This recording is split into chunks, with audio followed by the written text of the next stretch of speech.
Salut à tous, c'est Florian d'IT Connect. Dans cette vidéo, nous allons voir comment protéger un serveur de fichiers sous Windows Server des attaques par ransomware à l'aide de la fonctionnalité FSRM en utilisant le filtrage de fichiers. Alors j'ai déjà mis en ligne une vidéo qui explique comment installer FSRM, comment configurer le filtrage de fichiers et à quoi ça sert.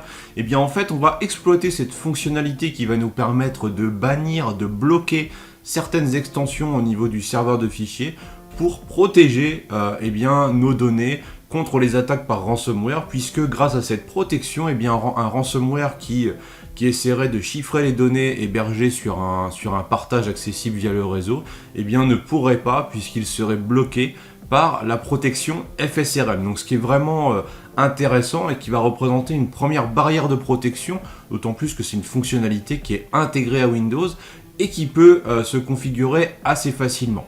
Alors pour que ce soit encore plus facile et que ça puisse se maintenir aussi dans le temps, je vous propose aujourd'hui de mettre en place un script PowerShell que j'ai développé et qui va permettre donc de configurer automatiquement votre serveur de fichiers, d'aller récupérer une liste d'extensions malveillantes et de noms de fichiers malveillants associés aux attaques par ransomware. Donc on parle d'une liste avec un peu plus de 5000 entrées, et on va mettre ça en place au niveau du serveur de fichiers de manière automatique, et le script va tourner dans une tâche planifiée, ce qui va permettre de mettre à jour la liste à chaque fois qu'il y aura des modifications, et donc d'avoir quelque chose qui se met à jour dans le temps. Et puis en complément de ça, on pourra recevoir des rapports par email pour savoir, aujourd'hui il y a eu une nouvelle extension d'ajouter dans le filtrage de fichiers, et au moins au niveau du service informatique, on pourra avoir cette information pour en tenir compte. Alors si vous souhaitez en savoir plus sur ce script PowerShell, n'hésitez pas à regarder la suite de la vidéo, mais avant cela, pensez à vous abonner à la chaîne YouTube. Donc derrière le projet que j'ai appelé Block Ransomware, on va retrouver trois fichiers. Un premier fichier prérequis block ransomware, donc là on a un script qui va permettre de vérifier que sur le serveur on utilise bien PowerShell 3 au minimum, et on va vérifier l'état de la fonctionnalité FSRM puisqu'elle doit être installée sur le serveur, et auquel cas si elle n'est pas installée, on va venir l'installer sur le serveur. Donc une fois qu'on a fait ça, on va pouvoir s'intéresser aux deux autres fichiers qui vont fonctionner ensemble. On a le block ransomware.ps1 qui est un script PowerShell qui va nous permettre de déployer la solution sur notre serveur de fichiers. Et on a le block ransomware.psd1 qui est un fichier de configuration. Alors, en fait, c'est ce fichier-là que vous allez pouvoir modifier pour personnaliser l'intégration de block ransomware sur votre serveur de fichiers. Alors, ce fichier, comment il fonctionne? Vous allez l'éditer avec bloc-notes, par exemple. Ici, vous allez pouvoir mettre le nom de votre entreprise. Comme ça, dans les rapports par mail, il y aura le nom de votre entreprise. Après, vous avez ici un chemin pour les logs générés, pour les rapports également. Donc ça, c'est plus pour le suivi. Et on a une partie intéressante, c'est le mode d'exécution de l'API. Donc soit vous mettez sync ou incremental. En fait, mon idée ici, c'était de me dire, ok, sur l'API qui est en ligne, donc en fait, je parle de ce site-là qui sert de référence et qui est utilisé par plusieurs projets. Donc ici, le fsrm.experian.ca. On va retrouver via une API une liste complète d'extensions et de noms de fichiers malveillants. Et donc l'idée c'est de se dire, cette liste-là, quelle méthode j'utilise pour la récupérer? Donc quand je suis en mode sync, je vais, s'il y a une nouvelle extension ajoutée dans la liste, je vais la synchroniser sur mon serveur de fichiers. S'il y a une extension qui est retirée dans cette liste, je vais la supprimer aussi sur le serveur de fichiers. On fait vraiment de la synchronisation. Pour le mode incrémental, je suis parti du principe de me dire que l'on allait simplement faire les ajouts, et si une extension était supprimée de la liste disponible au travers de l'API, elle ne serait pas supprimée en local. Donc là, on fait vraiment que de l'ajout, on ne tient pas compte des éventuelles suppressions. Donc là, vous pouvez utiliser le mode que vous voulez. Après, on a un bloc FSRM, donc pour la partie configuration. Donc, je vous ai mis en plus des commentaires pour que ce soit assez simple de s'y retrouver dans le fichier de config. On a donc le nom du groupe de fichiers que l'on va pouvoir personnaliser. Donc ici, on peut mettre le nom de l'entreprise en préfixe, le nom du modèle de filtre de fichiers. Vous allez voir après ce que ça donne dans la console FSRM, ça vous parlera un peu plus. Et enfin, le nom du filtre de fichiers. Après, on a une partie ici très intéressante pour personnaliser le déploiement. Ici, nous avons la liste des extensions à exclure. En fait, qu'est-ce que ça veut dire ça? On va récupérer depuis l'API, je vous dis, une liste de 5000 et quelques noms et extensions.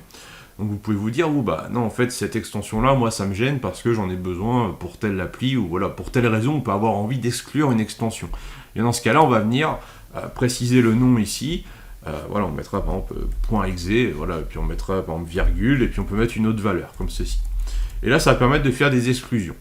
Ensuite, on peut faire à l'inverse, inclure des extensions supplémentaires. Si vous dites, bah moi, tiens, je voudrais quand même inclure, en plus de tout ce qu'il y a dans la liste, telle ou telle extension, eh bien, vous pouvez préciser ici, sur le même principe, eh bien, les extensions à inclure en complément.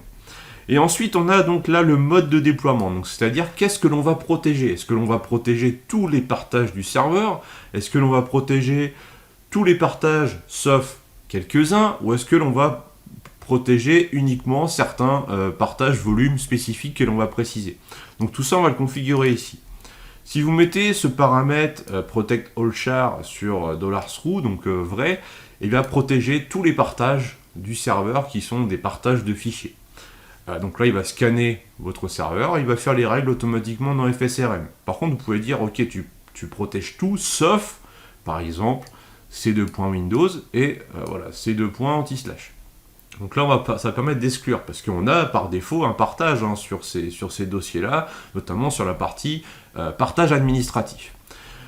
Par contre, si vous mettez false comme ici, vous allez pouvoir dire, bah moi je ne veux pas protéger tous mes partages, mais je veux protéger certains volumes, certains dossiers spécifiques, et dans ce cas-là, on pourrait très bien dire, bah je vais protéger directement tout mon P2, puisque dedans il y a tous mes partages qui sont référencés. Et dans ce cas-là, donc la liste qui est ici n'est pas, on ne tient pas compte de la liste qui est ici, et ici il faut bien mettre false. Donc là, on va pouvoir personnaliser le déploiement grâce à ces paramètres-là. Et enfin, on a la partie serveur SMTP, ce qui va permettre de configurer le SMTP dans FSRM. Donc attention à cette partie-là, puisque ça va venir écraser la configuration que vous avez pu faire dans FSRM. Donc veillez à reprendre la même configuration. Et on a aussi donc le destinataire pour les alertes FSRM. Donc auquel cas, s'il y a une extension non autorisée qui est utilisée sur le partage, peut-être qu'il y a une attaque en cours, eh bien on recevra un mail. Et le dernier paramètre, donc c'est pour les rapports email, pour le suivi de l'outil Block Ransomware. Donc ça, c'est vraiment un destinataire propre à l'outil Block Ransomware. Une fois qu'on a fait sa petite config, eh bien on va pouvoir du coup fermer le fichier et passer à la phase de déploiement. Donc là, je vais partir vraiment du début. Je vais faire ici prérequis Block Ransomware, je vais le lancer. Donc il me dit OK, version de PowerShell c'est OK, fonctionnalité FSRM c'est OK, elle est déjà présente, très bien. Maintenant on va passer au déploiement. Donc le déploiement, ici donc si je regarde les paramètres que j'ai mis, donc là je suis sur false, et donc je devrais normalement déployer FSRM uniquement sur P2. Donc on va voir ce que ça donne. Donc je vais lancer le script. Donc vous avez des retours console pour suivre, voir ce qui s'est passé. Et après, au niveau de la console FSRM, donc si on actualise, on va voir ici déjà qu'on a un groupe de fichiers qui est apparu, qui reprend bien le nom déclaré dans le fichier de config. Et si on modifie ça, on voit ici toute la liste récupérée depuis l'API. À aucun moment, la liste est contenue dans le script, dans le fichier de config, elle est récupérée depuis Internet. Donc on a ça, on a le modèle de filtre de fichiers qui doit être apparu également, voilà, et qui s'appuie sur le groupe de fichiers qu'on vient de déclarer, qui configure aussi le message qui est ici pour les alertes mail. Donc tout ça, je ne l'ai pas mis en paramètre, mais vous pouvez le modifier directement dans le script. On a aussi donc la partie journal d'événements qui est gérée, et au niveau commande et rapport, j'ai pas mis d'option particulière. Après, libre à vous de faire évoluer.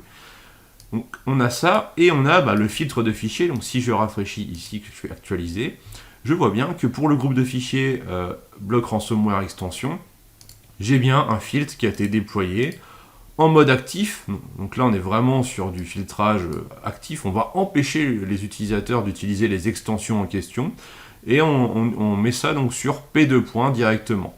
Donc ça, c'est conforme à ce que j'ai déclaré dans mon fichier de config. Et dans le même temps, j'ai reçu un email que vous pouvez voir ici, où on a donc le nom de l'entreprise, le nom du script, la date, l'heure, le mode API, donc en mode sync. Ici, l'intégralité des extensions et noms de fichiers qui ont été bloqués, qui ont été ajoutés au groupe de fichiers. On voit que c'est énorme. Et on a extension supprimée, donc là, il n'y en a pas. Et on a un rapport donc, sur ce qui a été créé ou non. Donc là, on voit sur P2, OK, le filtre a été créé. Donc voilà pour ça. Ensuite, ce qu'on va pouvoir faire donc, pour tester, c'est faire ici supprimer, voilà. Et on va relancer le script, mais en modifiant la configuration. Finalement, je voudrais du coup partager, moi, tous mes partages. Donc je veux que ce soit l'outil qui scanne le serveur et qui me protège mes différents partages. Voilà.